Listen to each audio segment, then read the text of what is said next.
This is now like just for people who like just come out and actually want to have a good time. Because cocktails can actually hit you real hard, right? Yeah, definitely. What are some of the tips that you can give people? Like, let's say you still want to have a good time, you want to drink your cocktails, and you still want to wake up the next day in the morning and function properly.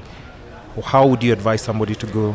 So a cocktail, a water bottle, anything, even if you're having a beer, a water bottle. Like for me, let me tell you one thing, I've been up the whole night. Yeah. I haven't slept. Like if you take 2 beers, take a water. Yeah. Me, I don't have hangovers. Are you telling us how you work? Yeah. As you work, you take 1 beer, one. No. Is that what you say?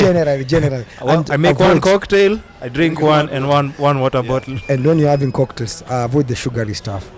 Oh, really? Yeah, because sugar gets you more high. Yeah. Well, I guess. Thoughts? Yeah. Thoughts are, yes, water. I don't know if... Okay, so I don't do his method. I just time it for the end of the night. So what I do at the end of the night, after probably a heavy night, I'll go probably a liter or 2 of water, drink it, like finish it before I sleep, and then food.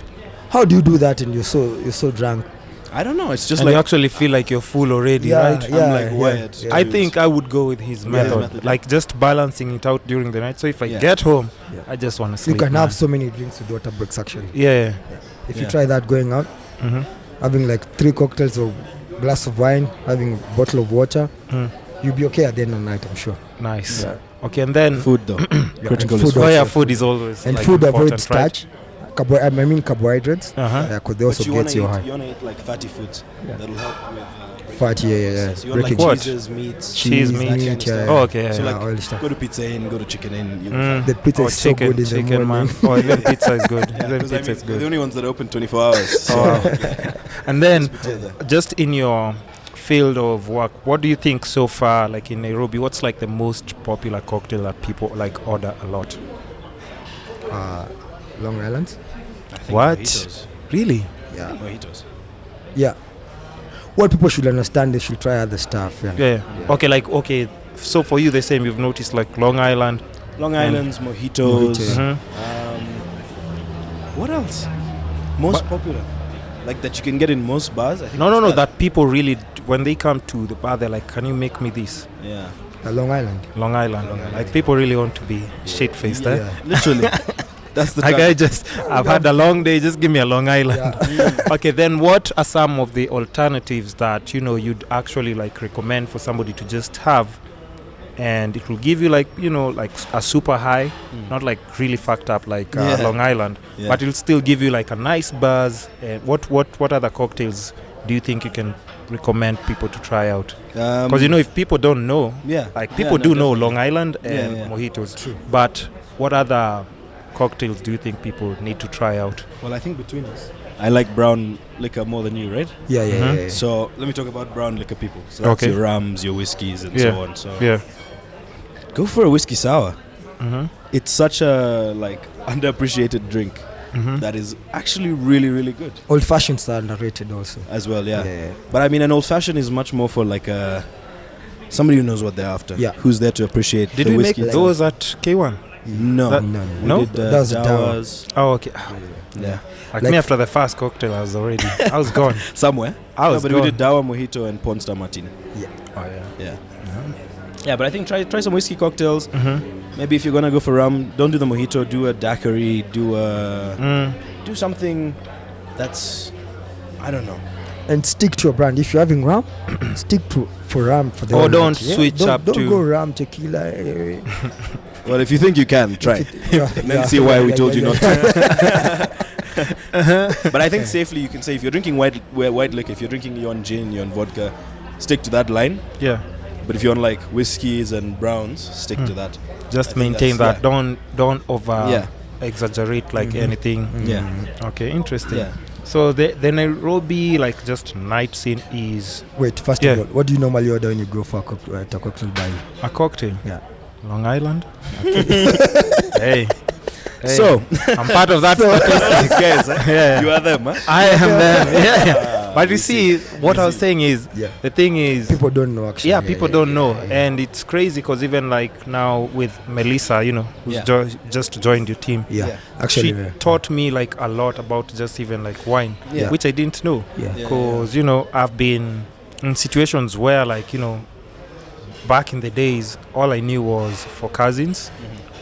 What was the other one? 4th Street, Frontera. You see, because those are the always readily available ones. But I also didn't even know they were just made for mass production. But since I discovered like the wine shop, I knew like there's so many other alternatives to wine, almost costing even like the same price, but really, really good quality. But if you don't know, you really don't know. You never know. So at least now you're giving people like more recommendations. More options, Okay, I mean, then just look at the cocktail menu of most places and see what flavors you think you like. Like if you're like a huge fan of mango, like yourself. If you see a cocktail like we used to do this drink called the mango and chili mojito.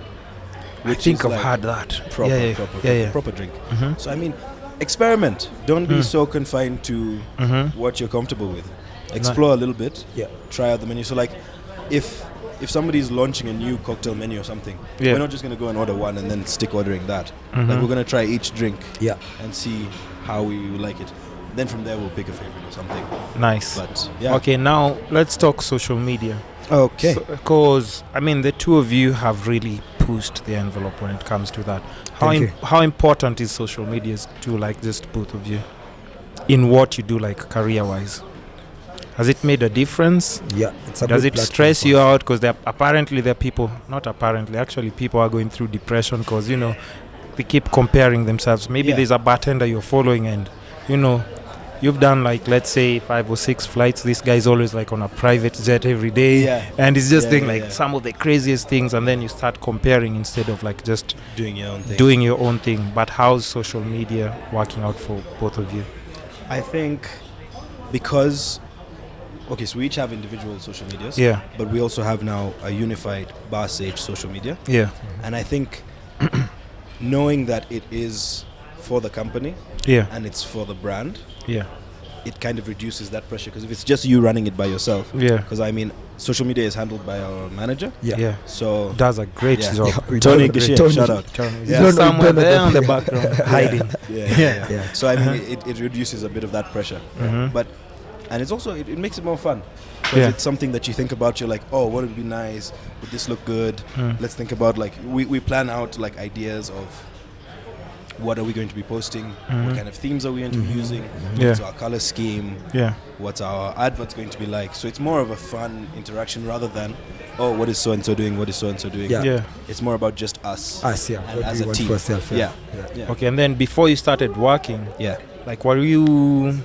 Before you just got into like the bartending and mixology proper, were you guys active in social media or you were just like not that much, just like that much? That much. Okay, interesting. But I think it also comes with the lifestyle, because our lifestyle is it's very much about people and interactions. So once you start interacting with people on that level, they're like, oh, where can we keep in touch? So on. So it's just social media and so on. So, or a phone number or WhatsApp, whatever. So but does it open like just your network game when you're out there at the bar, you know, because you know you can always throw in that handle. Make sure you follow us on like Instagram, and somebody pops out their phone. It's perfect to have something before you know it, they are calling you for something. And especially like people call us nowadays, like, oh, what have you guys done? What is this? What is that? And just go check out our Instagram. You just send your Instagram is actually a portfolio now. Because you have like the event section and all those things, and your Instagram is really well clean. Thank you. Really super clean. That was really impressive, and that's why like I reached on that day. I was telling Tony like, please like just make this work for you know both these guys. I really need to sit down with them and chop it up with them. So speaking of which, let's talk about this contraption that's here on the table. I've been told that you guys are experimenting. I'm only saying like one thing. So this is Melessi's favorite rum. So I've had that club 3 years. So Añejo 3 años is aged 3 years. And we decided that we're gonna try and spice it up a little bit. Okay. So we've taken some roasted oranges, some cinnamon, some nutmeg, It's just some bitter influences. And for long Malays is just like staying here for long. We're on month, I think 4 or 5. I always want to open this thing. 3 what months? 4 months or so. 4. So what are you trying to do with it? We wanted to infuse for a year. Then we're going to crack it open and see what happens. But me, I don't want to go for 1 year. I'm like, let's open it right now. You see, I just hope you both have like really nice medical cover. That's all I can say. No, but this is the thing people do. Yeah. I was inspired to do this actually by a friend of mine called Graham. Yeah. And what he's been doing, yeah, he's been taking like vodkas and so on, and he's been putting like chili, berries, so on. And like he has a chili vodka that I tried the other day he's been having for 7 years. And I tasted it the other day and it was incredible. 7 years. 7 years he's aged. Yeah, I can't wait for vodka for 7 years. Putting my vodka there for 7 years. 7 years, man. Yeah, because it's like the kids will come and destroy and play with it, and just after like 3 or 4 years. Kids though, kids, which kids?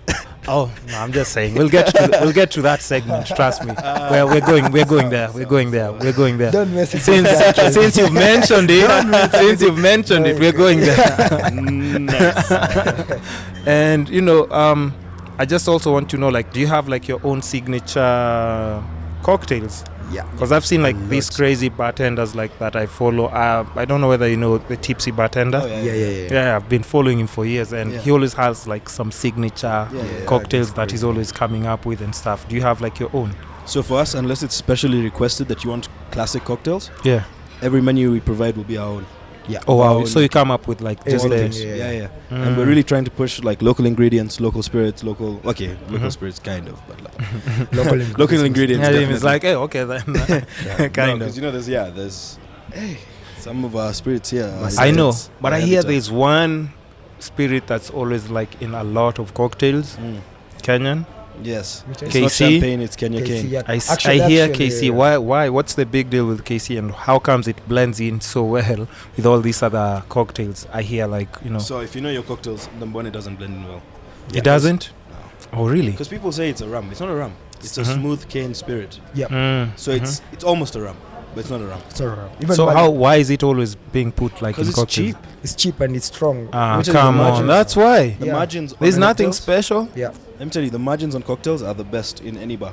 Yeah. You make the most money on cocktails. But actually something amazing. When I was flying back to the States, I took a bottle of Kenya cane to the bartenders there. Yeah. They loved it. What? They were like, they loved it. Like, this is one of the best things I've ever Do you have tried. the address? We must find them. Let's start shipping. Shipping Kenya cane. Yeah. Maybe they were lying to me. Maybe like. No. But most likely, they were like, "What was that?" you'd be amazed with some of the things that maybe us we take for granted. Yeah. Somebody else is coming in like, this has a tropical something that's different. Yeah. We like it, the flavors, and then like all of our just like even if it's sugarcane and stuff, it's not been genetically modified. No, so I no, guess everything tastes different. I guess even fruits when you're making them on the cocktails. Yeah. Interesting. I'll tell you, I had an experience like that with in Uganda. Yeah. With Uganda Waraji. Yeah. So it's a gin, and it's very similar to Kenya cane. Yeah. So I remember, I just took a sip. I put it in my mouth. I was like, oh, this is all right. Yeah. It's not too bad. Then I swallowed, and I realized why Uganda is the way it is. I was like, I was like, poof. The kick is. Oh, it's wild. It's very interesting. So, nice. Yeah, I understand it, but I just think. I think the better your ingredients, the better the finished result. Okay. The end result. We play with everything. Like me, I made a cocktail with Miran. Okay, that's new. Yeah, it was called. But I'm sure in Meru, like you'd be like you'll make a lot of money. Make a lot of money. We want to try with like hemp and so on. Yeah. Are there any like just crazy ingredients that you've actually tried on your clients before, and they were like, this is actually something that you should introduce to a regular bar? Crazy. No. What's the craziest? Flowers. I did something with anchovy the other day. Anchovies. Yeah. What's that? They're like fish. You know, have you ever ordered a pizza that has like little fish on it and they're so salty? Salty. Yeah. I wouldn't. Okay. I wouldn't. That's why I haven't. Anchovies are like very salty little fish. Yeah. But also we're trying to. So one thing we've realized is that people are becoming a lot more aware of like health and so on. Yep. So what we're trying to do now is change a bit and show people that there's vegan options in cocktails, there's healthy options, there's not so much sugar, there's even like savory options for cocktails. Actually, let's talk about that, because like even my podcast is about health, wealth, love and happiness. Yes. Yeah. So yeah, I mean, it's always possible. You can drink healthy, You can have cocktails that are like healthy, sugar free, vegan, just